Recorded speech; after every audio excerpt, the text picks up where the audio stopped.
अस्सलाम वालेकुम, welcome to agenda CSS. मैं हूं सकलैन जमल और आज भी हम बात करेंगे एडी एमओडी के बैच 2 के एमसीक्यूज़ के बारे में। लास्ट टाइम जो हमारी वीडियो आई थी उसमें आपको बैच 1 के काफ़ी सारे एमसीक्यूज़ मिले थे। आई थिंक 80 प्लस एमसीक्यूज़ थे और उस वीडियो में डिटेल में हमने डिस्कस किया था कि वो एमसीक्यूज़ किस टाइप के थे या फिर उनमें से आपके कितने मार्क्स आ जाने चाहिए, मेरिट कितना था, सारा कुछ उसमें बताया था। तो अगर आपने वो नहीं देखी तो ऊपर आई के बटन में आपको लिंक्स मिल जाते हैं, वहाँ से जाके आप वो वीडियो भी देख सकते हैं। और इसके अलावा आज की वीडियो में हम एडी एमओडी का बैच 2 जो कि उसी दिन 10 मार्च को ही हुआ था उसके बारे में डिस्कस करेंगे कि उसके अंदर कौन कौन से एमसीक्यूज़ आए थे। ऑलमोस्ट 90 प्लस एमसीक्यूज़ हम इस वीडियो में डिस्कस करेंगे।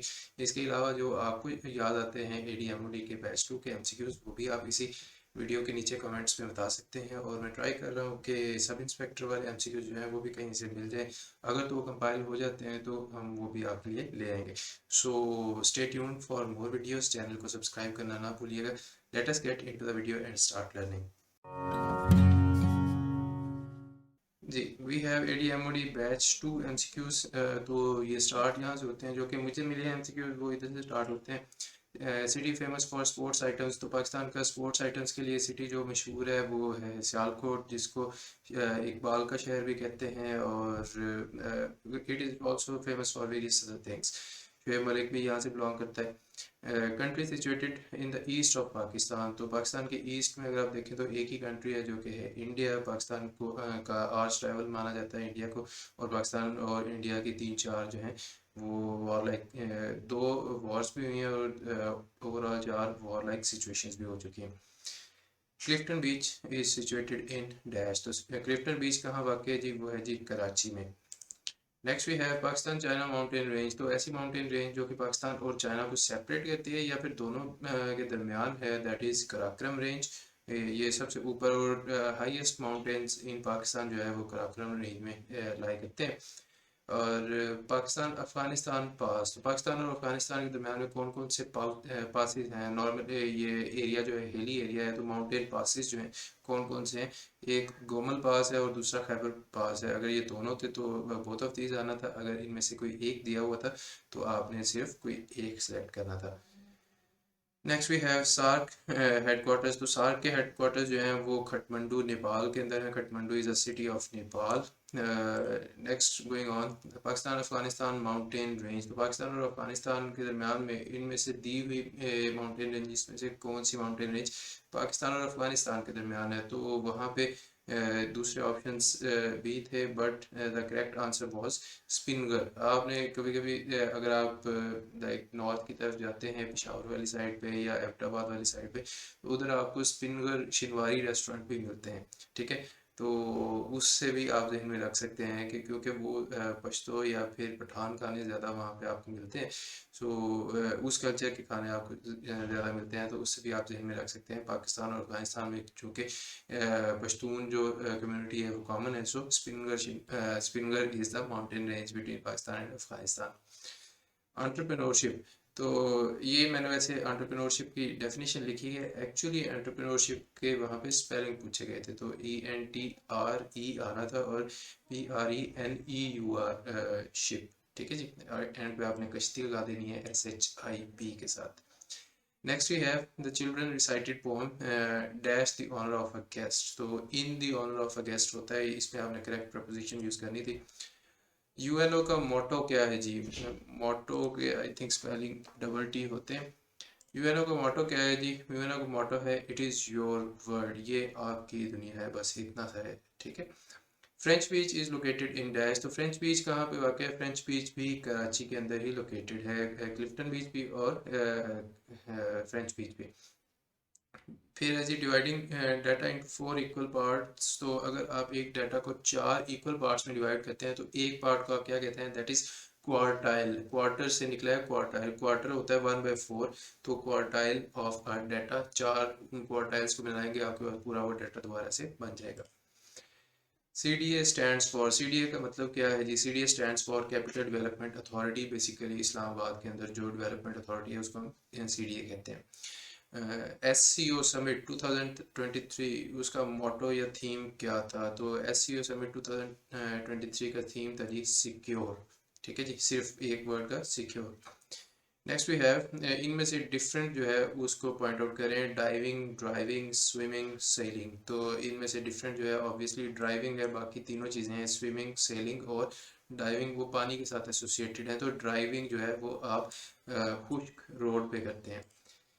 Next we have Brunei is situated in which ocean. तो आपको पता है ब्रुनेई जो है वो it is one of those countries के जिसके चाइना के साथ 9-9 को लेके भी क्लैश है। तो ऑब्वियसली ये इंडो पैसिफिक में वाक़ है।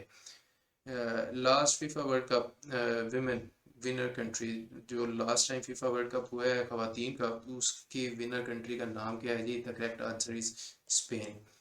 Next we have emblem of Saudi Arabia. तो एम्बलम ऑफ सऊदी अरेबिया क्या होता है? तो आई होप कि आपने ये करेक्ट लगा लिया होगा। वैसे भी जब भी हम सऊदी अरेबिया को पिक्चराइज करते हैं तो उनके झंडे के ऊपर भी तलवारें वगैरह बनी हुई हैं। तो एक तो वो तलवारें हैं, ठीक है जी। दूसरा है पाम ट्री, ठीक है, खजूर का दरख्त जो है वो आपको पूरे जब जब भी आप कोई डॉक्यूमेंट्री देखते हैं सऊदी अरेबिया में या वैसे भी, तो खजूरें वहाँ की बहुत ज़्यादा मशहूर हैं। तो पाम ट्री और दो तलवारें जो हैं, that was the emblem of Saudi Arabia. Next we have Asia cup 2023 was held in dash. तो 2023 का जो एशिया कप हुआ था वो आपको याद है कि पाकिस्तान की टीम को बार बार कभी इधर कभी उधर आने जाना पड़ रहा था। उसकी रीज़न यही थी कि इंडिया ने पाकिस्तान कहा था कि हमने पाकिस्तान के अंदर नहीं खेलना कोई भी मैच। तो इंडिया को अकोमोडेट करने के लिए एशिया कप जो है वो Pakistan as well as in Sri Lanka रखा गया। जो इंडिया की टीम के मैचेज हैं वो श्रीलंका में होते थे, तो इन दोनों कंट्रीज़ के अंदर वो मुनक्किद करवाया गया। Next we have Mohammad Ali Jinnah first joined which political party. तो जिन्ना साहब ने सबसे पहली जो पार्टी ज्वाइन की थी उसका नाम क्या था जी? Congress, Indian National Congress. Who was in majority in Kashmir at the time of independence? Very easy question. मुसलमान जो है वो इंडिपेंडेंस के टाइम पे मेजॉरिटी में थे in the state of Jammu and Kashmir. Next we have picture on the back side of 5000 rupees note. तो ये बहुत इंपॉर्टेंट है। मैंने भी जब तैयारी करता होता था मैंने एक रजिस्टर के ऊपर 10, 20, 50, 100, 500, 1000, 5000 सारे नोट्स की एक तरतीब के साथ मैंने लिस्ट बनाई हुई थी और उनके नंबर उनके लिखे भी हुए थे कि उनकी बैक साइड पे क्या क्या बना हुआ है, ठीक है, इवन कलर भी लिखे हुए थे। सो 5000 के नोट के पीछे जनाब फैसल मस्जिद बनी हुई है।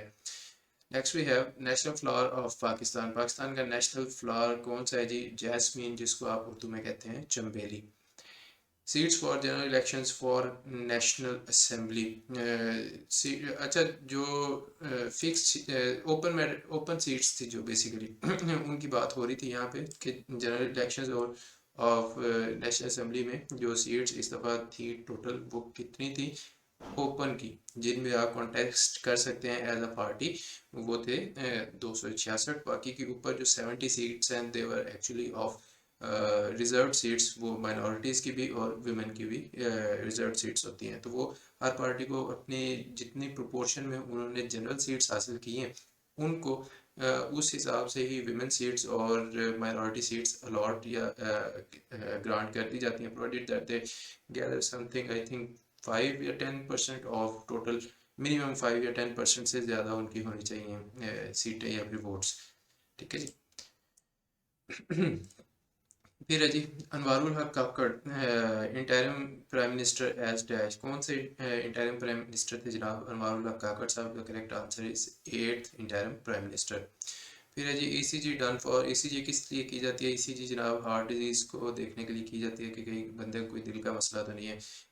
इलेक्ट्रॉनिक कार्डियोग्राफी आई थिंक इसको कहते हैं। फिर most found element in human body. कौन सा एलिमेंट है जो कि ह्यूमन बॉडी में सबसे ज़्यादा पाया जाता है? नाइट्रोजन, हाइड्रोजन या फिर oxygen? The correct option was oxygen.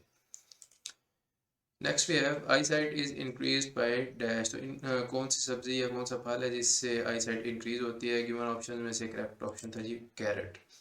फिर है जी विटामिन रिच सोर्स जो है कौन सा फ्रूट है? तो ऑरेंज जो है that is rich in vitamin C, क्योंकि it is one of the citrus fruits.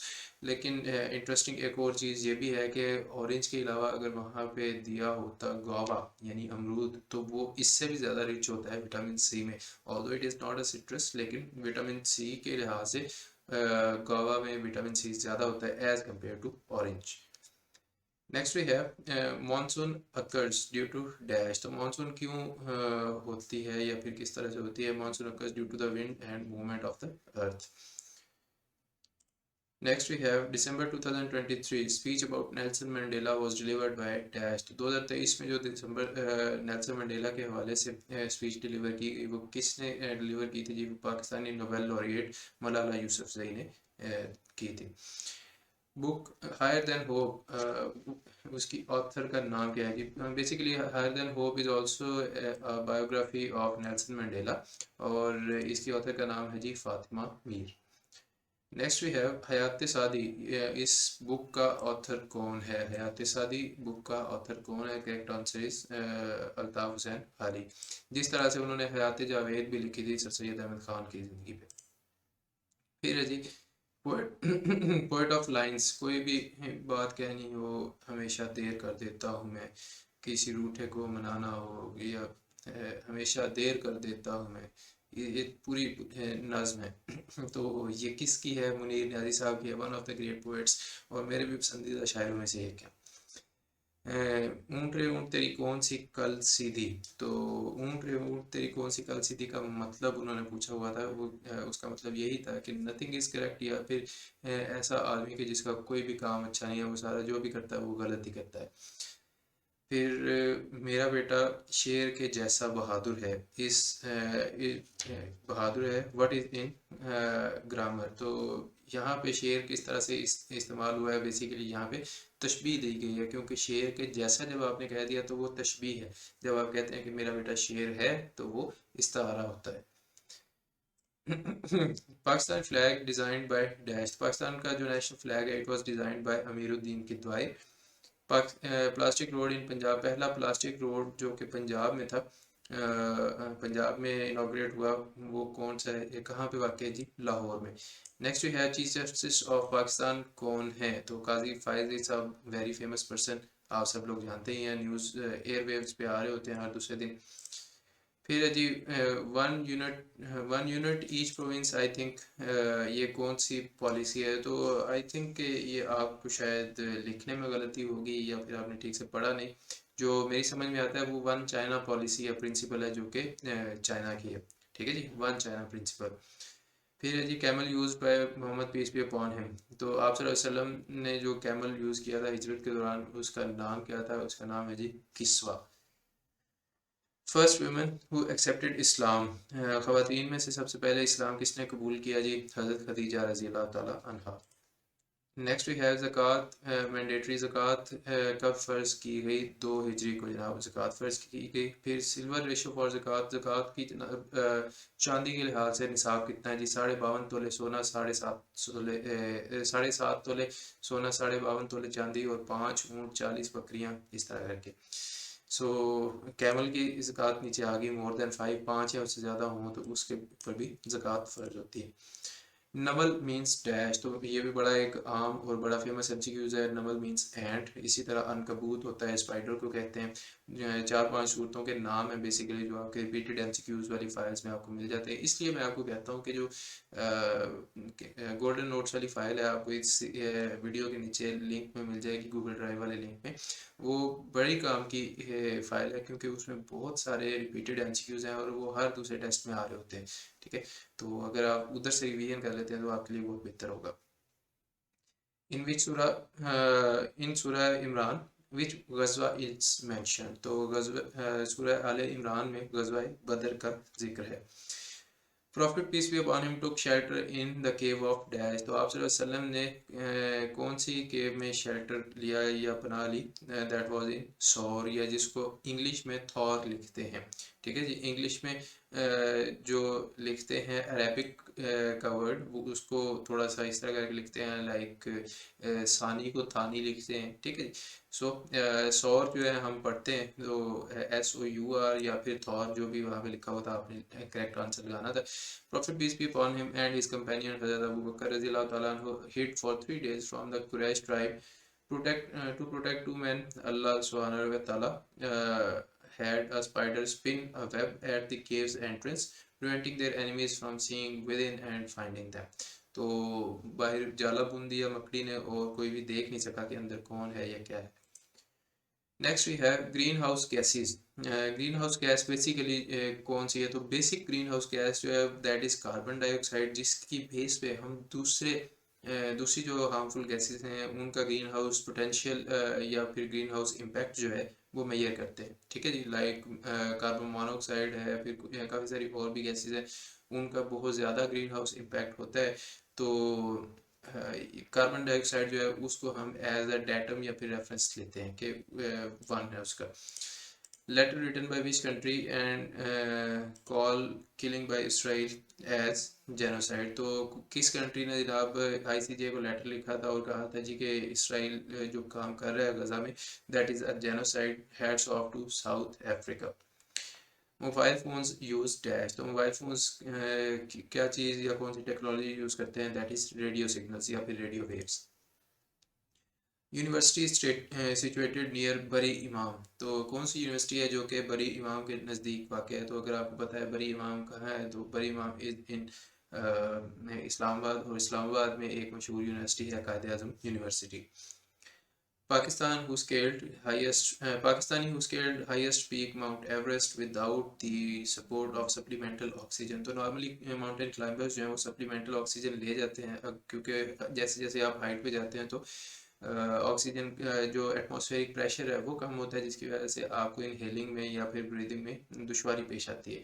लेकिन Sajid Sadpara is a Pakistani who scaled Mount Everest without help of any supplemental oxygen. So ये उनका एक बड़ा कारनामा समझा जाता है जी।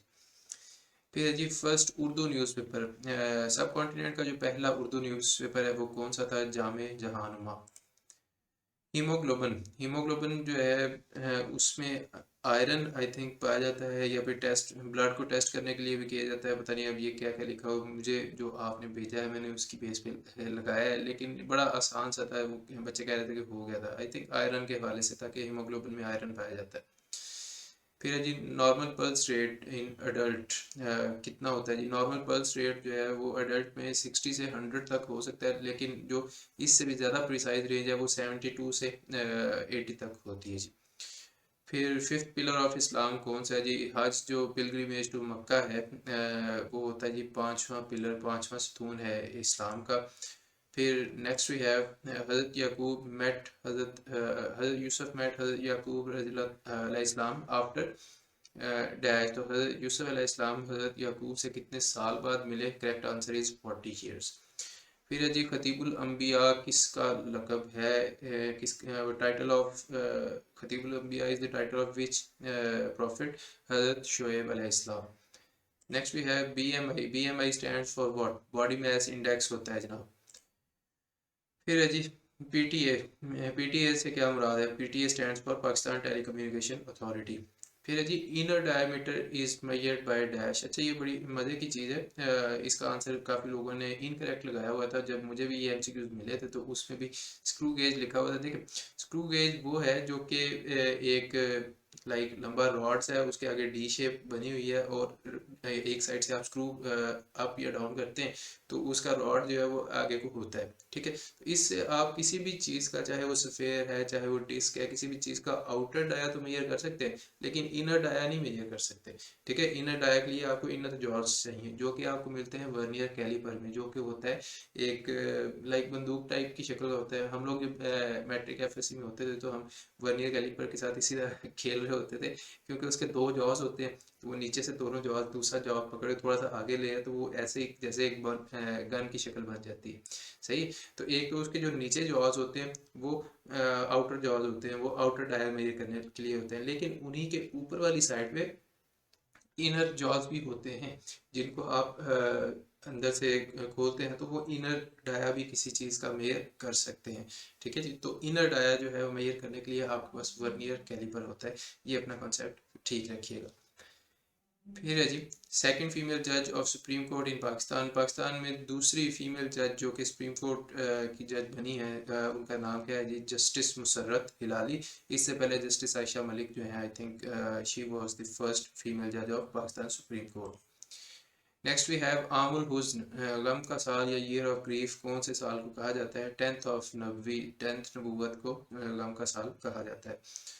फिर है जी राइट टू इंफॉर्मेशन, पाकिस्तान के कॉन्स्टिट्यूशन में कौन से आर्टिकल में है? तो कॉन्स्टिट्यूशन ऑफ पाकिस्तान 1973 में 19A आर्टिकल है जो कि राइट टू इंफॉर्मेशन है। Basically it was added after the 18th amendment in 2010। 18th amendment में 3 राइट्स ऐड किए गए थे, 10A right to fair trial, 19A right to information and 25A right to free and compulsory education from 5 to 16 years of age। Next we have antonym of dearth. तो dearth का antonym क्या है आपको पता है? डर्थ होता है कमी या बहुत ज़्यादा कमी को कहते हैं। फिर इसका ऑपोजिट आ जाएगा अबंडेंस।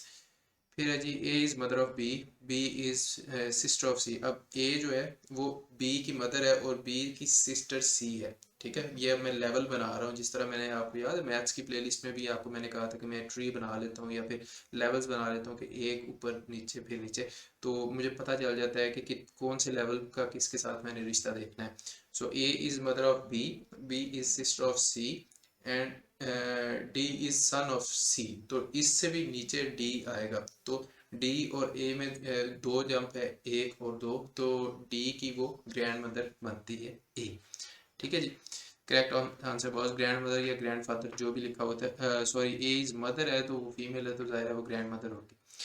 फिर है जी सीरीज मुकम्मल करें 6, 11, 21, 36, 56। तो 6 और 5 11, 11 और 10 21, 21 और 15 36। तो 5, 10, 15, 20, 25। इसमें 25 आप ऐड करेंगे, 56 प्लस 5 61, 61 और 20 81। तो correct answer was 81। She was babbling in front of guest, इसका ऑपोजिट क्या होगा? तो बेबलिंग का ऑपोजिट उन्होंने कहा था कि भाई क्या होगा? बेबल होता है बातें करना या फिर छोटे छोटे अल्फाज में बोलते रहना, बहुत ज़्यादा बोलना। उसका ऑपोजिट होगा ही क्वाइट। फिर है जी वेक्टर क्वांटिटी। तो गिवन ऑप्शंस में से वेक्टर क्वांटिटी कौन सी थी? It was displacement. याद रखिएगा वेक्टर क्वांटिटी ऐसी होती है जिसका मैग्नीट्यूड भी होता है और डायरेक्शन भी होती है। तो स्पीड जो है that is a scalar quantity, velocity is a vector quantity. इसी तरह डिस्टेंस जो है that is a scalar quantity, but displacement जो है that is a vector quantity. So जिसके साथ डायरेक्शन होती है वो वेक्टर होता है। फिर है जी मीडियन। मीडियन किस तरह से आप फाइंड आउट करते हैं? पहले आप चीज़ों को ऑर्डर के अंदर लिखते हैं और फिर उसके दरमियान में से सेंट्रल वैल्यू जो है उसको निकाल लेते हैं कि ये इस डाटा सेट का मीडियन आपको दिया गया है। अगर वो ऑड है तो आपके पास एक ही मीडियन आ जाएगा, अगर वो इवन है तो आपके पास दो मीडियन आते हैं। फिर आप उन दोनों की एवरेज लेके पॉइंट्स में आई थिंक निकाल लेते हैं। फिर जी first nuclear power plant of Pakistan कौन सा था? पाकिस्तान में पहला न्यूक्लियर पावर प्लांट जनाब कराची में लगाया गया था। नेक्स्ट वी हैव पाकिस्तान का कोड क्या है? इंटरनेशनली पाकिस्तान का कोड क्या है जी? PK. Outermost and coldest planet या coolest planet of our solar system को कौन सा है जी? एंड आखिरी प्लेनेट ही अगर आपको पता है तो उसी से आपको याद आ जाएगा कि आखिरी प्लेनेट हमारा नेपच्यून है। फिर है जी use to test sugar in blood. तो कौन सा टेस्ट है जिससे आप ब्लड शुगर टेस्ट करते हैं? The correct option is HbA1c। Next we have take lying down. तो take lying down is famous phrase जो कि मैंने काफ़ी दफ़ा बेसिकली इंग्लिश सीरीज या सीजन में सुनी हुई है। तो उसका मतलब होता है कि बिल्कुल ही मज़ाहमत ना करना, बस लेट जाना कि तुम मुझे जितना मर्जी मार लो, ठीक है। इस कॉन्टेक्स्ट में मैंने काफ़ी दफ़ा इसको देखा हुआ है सीजन में। तो उसी तरह से आपका यहाँ पे मतलब बनता है एक्सेप्टेंस विदाउट एनी रेजिस्टेंस, के जो भी आपके साथ कोई सलूक कर रहा है उसको वैसे ही एक्सेप्ट कर लें और कोई रेजिस्ट ना करे तो उसको कहते हैं take lying down. A person who helps another commit a crime. तो जो एक बंदा दूसरे को क्राइम कमिट करने में हेल्प करता है उसको हम कहते हैं जी अकॉम्प्लिस। इसी तरह रिस्पॉन्सिबल इन लॉ, लॉ में रिस्पॉन्सिबल बंदे को क्या कहते हैं आप जी? लाइबल। फिर है जी परसुएजन थ्रू फोर्स। तो अगर आप किसी को फोर्स के थ्रू परसुएट करते हैं दैट मीन्स कि इट इज़ कोरिजन, और अगर फोर्स के बगैर होती है तो उसको हम कंसेंट कहते हैं। Next we have high BP की सिम्टम्स कौन कौन सी होती हैं? तो जो ऑप्शंस दिए हुए थे उनमें से all of the above options था। मुझे इस वक्त ऑप्शंस मिले नहीं है, आप लोगों ने भेजे नहीं है तो मैंने फिर ऑल ही लगाया है। Next we have 75% of 200। तो बड़ा आसान सा क्वेश्चन था, इसका करेक्ट ऑप्शन था जी 150। आप इजीली इसको फाइंड आउट कर सकते हैं। Eagle, snake, frog, gross hopper और ग्रास, ये बेसिकली बायोसाइकिल था। आई थिंक इसकी आपने तरतीब सही से लगानी थी और सही तरतीब वाला ऑप्शन करेक्ट लगाना था। तो या तो आप ग्रास से ग्रॉस ऊपर, फिर फ्रॉग, स्नेक और ईगल की तरफ जाते, या फिर इस ऑपोजिट साइड से डिसेंडिंग ऑर्डर में आ जाते हैं आप, कि सबसे ऊपर जो है वो ईगल जो कि स्नेक को खाता है, स्नेक जो है फ्रॉग को खाता है, फ्रॉग जो है ग्रॉस ऊपर को खाता है, ग्रॉस ऊपर जो है वो घास खाता है। ये बायोसाइकिल का हिस्सा है। Next we have BKK is to DMM as FOO is to dash। तो देख लीजिएगा इनमें से करेक्ट ऑप्शन कौन सा था। मैंने तो यही निकाला था, लाइक मुझे आप लोगों ने यही भेजा था। मुझे इसका पता नहीं है कि बेसिकली किस लिहाज से आप बताना चाह रहे हैं। कीज जो है उसको अगर आप लॉक MDAR लिखते हैं तो लॉक को कैसे लिखेंगे, ये ऑप्शन बन रहा है, बाकी आप देख लीजिएगा। इनके करेक्ट, इन दोनों के करेक्ट ऑप्शन आप मुझे बता दीजिए, क्या यही बन रहे थे या कोई और थे, और इनमें पूछा क्या था। बेसिकली मुझे अभी तक समझ नहीं आई कि इनमें पूछा क्या था। Jamal run faster than Gohar, एक तो गोहर का G कैपिटल होना है। Jamal run faster than Gohar, तो ये इनकरेक्ट दो वजह से है। एक तो ये है कि यहाँ पे रन आना था क्योंकि जमाल सिंगुलर है, दूसरा ये है कि देन ये वाला नहीं था ना, देन आना था DTHAN वाला, तो ये फॉल्स थी स्टेटमेंट। तो उधर एक पिक्चर का पूछा हुआ था, पता नहीं स्टोरी टाइप बता के कि वो पिक्चर उसके किसकी थी, तो वो उसके फादर की पिक्चर थी। Next we have tailor, barber, carpenter, blacksmith. तो इनमें से डिफरेंट कौन सा था, तो इनमें से black Smith I think was different, बाकी आप बेहतर बता सकते हैं। फिर है जी टू बी अरेंज्ड इधर इन असेंडिंग और डिसेंडिंग ऑर्डर ओनली। तो आप डिसेंडिंग और असेंडिंग ऑर्डर में किस लिए डाटा को अरेंज करते हैं, सिर्फ और सिर्फ एक काम के लिए, ताकि आप उसका मीडियन निकाल सकें। नेक्स्ट वी हैव जहर का ऑपोजिट क्या था जी, तरियाक। इसी तरह इस अलामत को क्या कहते हैं, ये जो अलामत दरम्यान में दी हुई है इसको कहते हैं जी तफसीलिया। तो ये कुछ उर्दू के MCQs भी थे, और यहाँ पे आके हमारा MOD बैच 2 के जो MCQs हैं वो पूरे हो जाते हैं। आई होप के काफ़ी चीज़ें आपने सीखी होंगी। इनमें से कह लें कि 80-85% MCQs जो हैं वो आपको डायरेक्टली उस बैच में हमने करवाए हुए थे, और उसके अलावा जो नोट्स हम प्रोवाइड करते हैं, जो साथ साथ पढ़ाते हैं, रीडिंग मटेरियल देते हैं, उनमें से भी काफ़ी ज़्यादा MCQs आए हुए हैं। सो आई होप कि ये वीडियो भी आपके लिए हेल्पफुल थी, और अब मुझे मज़ीद यकीन हो गया है कि जो चीज़ें हम लोग पढ़ा रहे होते हैं अपने बैच में, वो काफ़ी ज़्यादा इफ़ेक्टिव हैं। काफ़ी लोगों को बहुत मज़ा आया इसका टेस्ट करने में। वो सारे लोग कह रहे थे कि बहुत ज़्यादा इजी था हमारे लिए, और जो स्पेशली जो एक एनालिटिकल की वर्कशॉप हमने 2 दिन के लिए रखी थी, उसका भी काफ़ी ज़्यादा फ़ायदा हुआ। और जो नोट्स वगैरह मैंने पहले भी आपको रिकमेंड किए थे कि गोल्डन नोट्स को आप गूगल ड्राइव से डाउनलोड करके पढ़ सकते हैं, उनसे भी काफ़ी ज़्यादा लोगों को बहुत फ़ायदा हुआ, and they were able to score higher than 140 and even 150। So ऐसी मज़ीद वीडियोज़ के लिए चैनल को सब्सक्राइब कर लें, और मज़ीद वीडियोज़ इंशाल्लाह आपको मिलती रहेंगी। अभी मैं still I am travelling, but I try to upload more frequently. Make sure that you like and subscribe and share this channel with your friends, so that they can also be a part of this learning circle, and I will see you in the next video. तब तक के लिए take care, अल्लाह हाफिज़।